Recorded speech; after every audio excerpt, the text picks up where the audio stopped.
مساء الخير، كل سنة وحضراتكم طيبين. مهندس محمد ديجو، شركة دي ديزاين. احنا فين؟ احنا في موقع العبور، تحديدا بدار مصر، مساحة 140 نموذج بي. طيب، بريف سريعا كده عن الشقة دار مصر تشطيب اقتصادي. الشقة دي احنا دخلناها في البداية، قعدنا تطويرها بالكامل، كسرناها، عملنا تأسيسات السباكة، عملنا تأسيسات الكهرباء، عملنا تأسيس مواسير فريون التكييف، وعملنا تعديلات معمارية بكامل الشقة، واضفنا اللمسه الجماليه بتاعتها. زي ما حضراتكم شايفين، المدخل الخارجي مكون من خشب ممشط مع ليد بروفايل والزاويه الستانلس. باختصار كده هنتكلم تفاصيل التشطيب بتاعتنا. مبدئيا كده احنا دخلنا من باب الشقه، باب الشقه تصفيح كامل متر، على شمالنا تجاليد الخشب، حطينا فيها طابع الاستانلس وبديل الرخام على شمالنا بكامل المدخل. طابع الاستانلس مع الكونسول ده مدهون بي في دي، حاجه محترمه جدا. اصبح ان اللي داخل من باب الشقه خطف الانظار، سبيشالي معانا فوقنا نجفتين كريستال، ادت طابع كويس فخم للي داخل الشقه. الباب بيفتح على يميننا، معانا لوحه الكهرباء ومعانا بواط الخدمات اوريدي مش باينين معانا لان الباب بيفتح على اليمين. دخلنا من باب الشقه، معانا في الارضيه بورسلين مستورد 120 في 60. العميل هنا يعشق حاجتين: يعشق اللون الاسود، يعشق الاستانلس الجولد جدا جدا جدا. معانا بورسلين 120 في 60، بورسلين اسود فيه تجزيعه محترمه جدا. معانا الريسبشن متقسم لاتنين زون. اول زون التلفزيون زي ما حضراتكم شايفين، كان على يمنا عاملين مكتبه جبسن بورد، عملنا قطيفه بداخل المكتبه، القطيفه ماشيه مع لون الدهانات الاوكسفورد ريفر. عملنا هنا منظومه التلفزيون بالكامل، سلك الدش، سلك التليفون، منظومه الاتش دي وبرايز الريسيفر. التلفزيون هيتحط هنا يسيرف على منطقه التلفزيون ومنطقه السفره. بالمناسبه يا جماعه، كان معانا هنا فتحه البلكونه، كان العميل عايز يقفلها، عايز يخش البلكونه فقط من الليفينج. معانا في زون منطقه التلفزيون اتنين كنبه، معانا كرسيين، معانا الترابيزه، لو لاحظتوا الترابيزه 6 اضلاع، النجفه ايضا 6 اضلاع ماشيه محدده الترابيزه مباشره. حطينا ورا تكييف 5 حصان بيسيرف على الريسبشن بالكامل.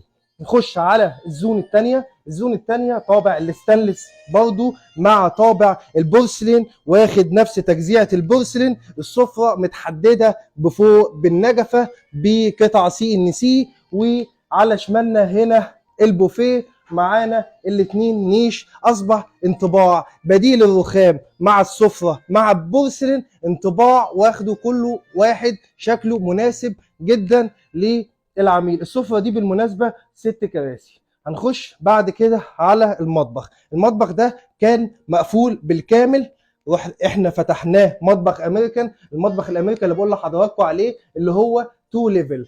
نخش على الزون اللي جوه، واحنا داخلين من المدخل من بره كان معانا الجزئيه دي حمام ضيوف. عملنا تعديل معماري لان مدام غاده صاحبه الشقه كانت عايزه توسع المطبخ على حساب حمام الضيوف، ما كانتش عايزاه. قفلنا حمام الضيوف من هنا، فتحنا الزونه دي. استخلينا الزونه دي في ايه؟ معانا هنا بوتاجاز بلت ان، حطينا تحته الفرن، اسسنا للشفاط زي ما حضراتكم شايفين. عملنا بكامل المطبخ من تحت ليد بروفايل. هنبص هنا حاجه مهمه جدا: مواسير الغاز احنا نزلناها من هنا، تعاقدنا مع شركه الغاز ان هي تمشي مواسيرها قبل بدء تنفيذ المطبخ. عملناه ثم بعد كده نفذنا المطبخ. الموضوع ده خد معانا وقت كبير جدا، عطلنا في الموقع ده اكتر من شهر ونص. مش مشكله، بس اهم حاجه يا جماعه قبل تنفيذ المطبخ تروحوا لشركه الغاز تمشي لكم مواسيركم قبل تنفيذ المطبخ، ثم تنزل لك تحت البوتاجاز. حاجه مهمه جدا برضو تعرفها: البوتاجاز فتحته يمين او شمال، الفونيا بتاعته بناء عليه تنزل ماسوره الغاز. معانا على يميننا هنا مكان الميكرويف، ثم تحته مكان الفرن. طبعا وحدات التخزين بكامل المطبخ، والادراج بكامل المطبخ، ووحدات التخزين كلها فوق. كان العميل هنا عنده طلبين: اول حاجه معاه ثلاجه ومعاه 2 ديب فريزر. كان شرطه مهم جدا، لازم 2 ديب فريزر في المطبخ. لو لاحظتوا فوق الديب فريزر مساحات التخزين كتير جدا. مطبخ مش مساحته كبيره بس مساحات التخزين فيه مناسبه جدا. نخش على زون الحوض. معانا الحوض هنا دي حله 75، بالمناسبه الحله دي مستورده هاند ميد. معانا هنا خلاط اسباني، خلاط محترم جدا. الحله المستورده دي فيها ميول، حله محترمه جدا هاند ميد كويسه جدا. معانا هنا غساله الاطباق، ومعانا هنا غساله الملابس. نفتح حاجه مهمه جدا، عملنا سخان فوري تحت الحوض مباشره، والسلك ده يا جماعه سلك 10 مللي. السخانات الفوري تاسس لها سلوك 10 مللي تحت الحوض مباشره، ومفتاح السخان من هنا. هو عامل لكم فيديو برضو ايه الفرق بين السخانات الفوري والسخانات الكهرباء وسخانات الغاز. معانا البار 2 ليفل. لو خدتوا بالكم حضراتكم ان المطبخ بالكامل فيه هنا ليد بروفايل. الليد بروفايل ده مدي طابع للمطبخ كويس جدا، وصلنا له في المطبخ بالكامل. اصبح ان المطبخ شكله حلو ومناسب. معانا غساله الاطباق وغساله الملابس والرخامه الجلاكسي. بص الرخامه الجلاكسي دي بقى ما فيهاش ولا لحام، الرخامه دي بالكامل ما فيهاش ولا لحام، دي جايبينها حته واحده وخدناها كده ما فيهاش لحام حتى 45 درجه. اصبح المطبخ مكانه مناسب. الماركت معانا موجود في المطبخ، ومنطقه ادوات النظافه وبرضه وحدات التخزين. اصبح ان المطبخ محترم، ست البيت تكون واقفه فيه مرتاحه، شكله جميل ومميز.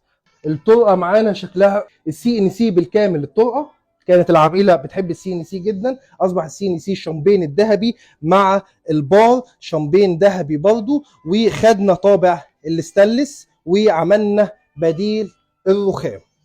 نخش بعد كده على الليفنج.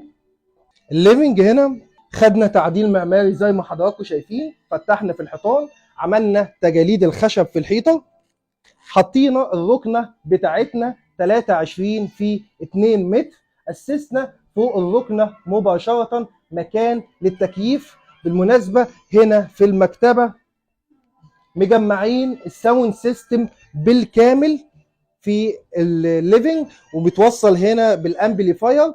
ومعانا هنا منظومه التلفزيون ايضا بالكامل، عملنا طابع الخشب تحته ليد بروفايل. والمكتبه صنعناها هنا ادراج وارفف ومفتاح الساوند سيستم هنا. نخش على مكان الحمام.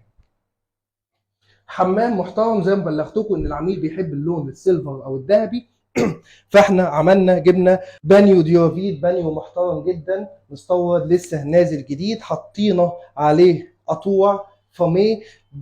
قبله هنا في الشاور بانل، الشاور بانل واضح قدام حضراتكم. البانيو شكله جميل ومميز. لو حضراتكم لاحظتوا ان الحمام ما فيهوش سنتي، الحمام بالملي. البانيو معايا خزان الدفن، شوفوا حضراتكم القعده المستورده، قعده جميله جدا محترمه واخده لون السيلفر. عملنا خزان دفن جوه الحيطه، عملنا الليد يشتغل مع الشفاط، عملنا كل حاجه الاكسسوارز بالكامل لونها فضي.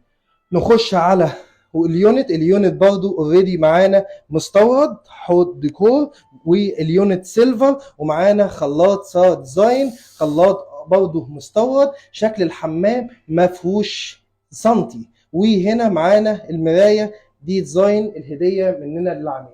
نطلع على الباب، كل الابواب بكامل الشقه ابواب مستورده اكريليك جاهزه، جت اتركبت في الموقع مباشره.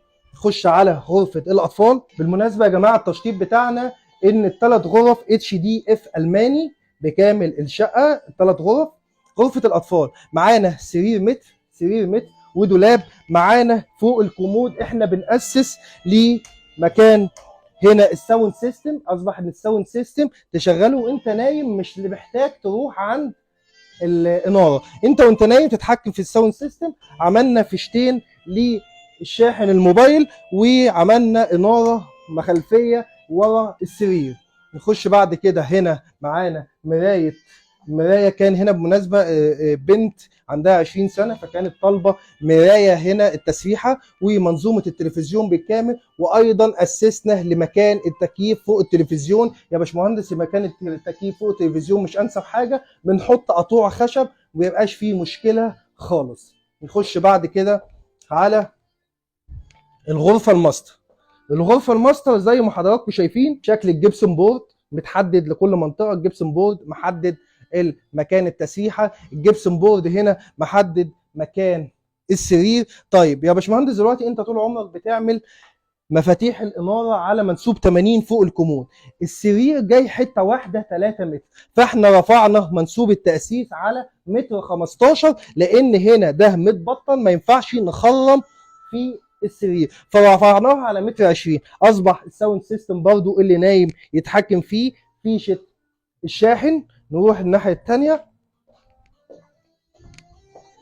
الناحيه الثانيه برضو عملنا هنا ده الديفييتر، يعني تشغل من هنا النجفه او تشغل من هناك، وعملنا هنا زرار للمدام بحيث ان لو بالليل الناس نايمه نشغل فقط اللي فوق الدولاب بحيث ان هي ما تصحيش الزوج او اي حاجه. شكلها مناسب وجميل. الساوند سيستم برضو موجود في كامل الشقه، منظومه التلفزيون ايضا بكامل الشقه، دش تليفون، معانا مكان للتكييف، كشافات الطوارئ موجوده بكامل الشقه. نخش على الحمام. الحمام هنا بنمط الجولد، معانا نفس القعده المستورده، بس القعده المستورده هنا جولد، قعده محترمه جدا. جبنا لها الخلاط بتاعها برضو جولد. عملنا هنا جلسه الرخام امبراطور اسباني غامق يمشي مع اللون الجولد. نخش على الكابينه. الكابينه لو حضراتكم شايفين برضو عملنا طابع الجولد، الاكسسوارز، الميجر، كل حاجه فيها جولد. انا وقفت في الحمام، الحمام مساحته كويسه، الشاور بانل برضو جولد معانا، مساحته كويسه، جميل وهادي وسيمبل. نطلع على اليونت. برضو اصبح الامبراطور الغامق خدناه مع اليونت اللي هو جلسه الحمام. معانا هنا الحوض الديكور الذهبي الجولد ماشي مع ده ماشي مع ده، مديله شكل كويس جدا. خلاط مستورد، معانا الاكسسوارز بالكامل جولد، معانا المرايه بتاعتنا، نشغل هنا كده المرايه التاتش بتاعتنا. تم الحمد لله الانتهاء بالموقع ده في زمن قياسي. اتأخرنا شوية بسبب موضوع الغاز. الموقع ده باقة ايه؟ الموقع ده باقة VIP مع بعض اضافات العميل. العميل هنا كان مزود حاجات كتير جدا مثل البورسلين، ثمن البورسلين، الاضافات اللي في الحمام. الباقة دي عدت مساحة كبيرة جدا وعدت الباقة الرويال. موقع جميل جدا، العميل كان متعاون معانا جدا. طبعا دي شقته، اضافاته بيضيفها لنفسه. الموقع ده خلصناه في مدة كويسة واحنا مبسوطين جدا بالموقع. وشكرا جدا مدام غادة لثقتك فينا. للمشاركة ومعرفة التفاصيل تواصل معنا على الصفحة. شركة دي ديزاين هيرد عليك خدمة العملاء مباشرة. شكرا.